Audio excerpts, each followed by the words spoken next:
Hello, I'm Matt from the Mezzanine film podcast, and this is a Minisode.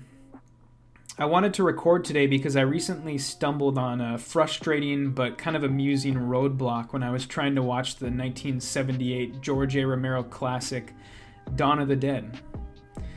As we inch closer to Halloween, I thought I'd get in the spirit, and of course, because I'm a physical media pervert, my first thought was to seek out a disc for the film. But you kind of find, as you scour your online retailer of choice, you're going to be met with out-of-stock notifications and region-locked international releases and prices like these. And that's for a DVD, mind you. If you're dead set on having the film, your best bet's probably going to be this 4K release from the UK-based company Second Sight Films, keeping in mind that the one Blu-ray disc included in the set won't work on your player because it's locked to Region 2, but otherwise it's a pretty nice package. Now you may be thinking, I don't give a damn about discs or DVD players or special features or collector's editions, I just want to stream the movie. Well, my friend, you're also going to have a problem there, because in the United States, Dawn of the Dead is not available on any streaming service, and it's not available to buy or rent digitally.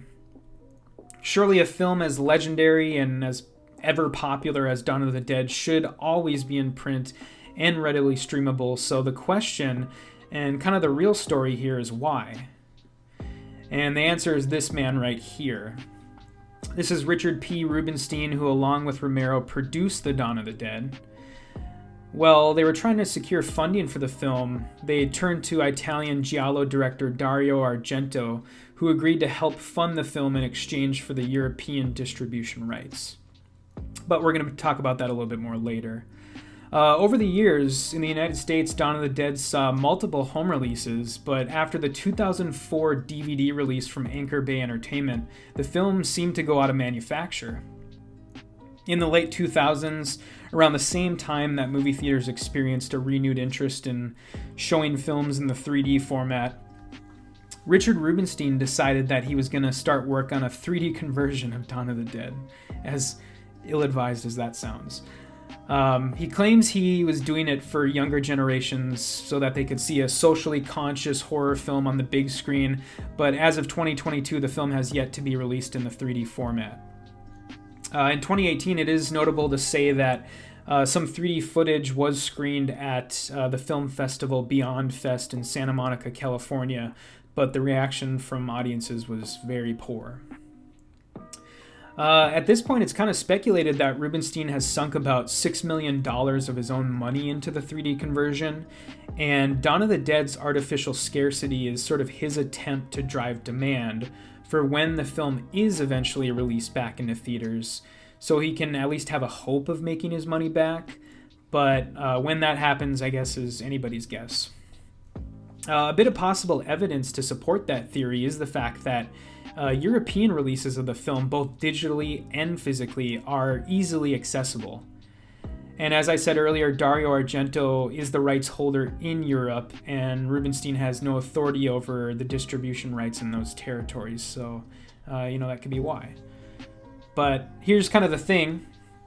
Before you go dropping your hard-earned dollars on getting a physical release for the movie somewhere, there is a way for you to watch Dawn of the Dead right now, for free, in high definition, on this very website that you're watching this video. Below me in this video's description, I've placed a YouTube link directly to the film.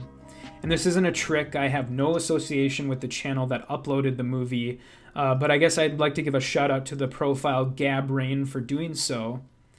But if for some reason you don't believe me, you can literally just type Dawn of the Dead 1978 in your YouTube search bar, and you're going to find no less than 3 complete uploads of the film in its various theatrical and extended formats.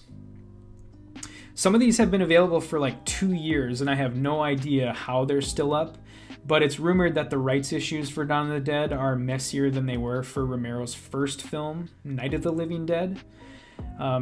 People might remember that film is even more readily available than Dawn of the Dead because it fell into the public domain a couple years ago because the original distributor forgot to place copyright notices on film prints for the film. So, that's kind of the story, though, and From myself and Chuck at From the Mezzanine, we wish you a happy Halloween, and I hope you can find the time to watch Dawn of the Dead. It's a great movie, and hopefully it gets you in the spirit. As for us, we've got a lot of horror-centric reviews coming out this month. Next week, we're going to be talking about Hulu's Hellraiser reboot and Shudder's Deadstream. And a little bit later on in the month, we'll touch on Halloween Ends, VHS 99, and Cabinet of Curiosities. And probably more, to be honest. Once again, I'm Matt, and I hope to see you this Sunday for the next episode of From the Mezzanine, a film podcast. Thank you.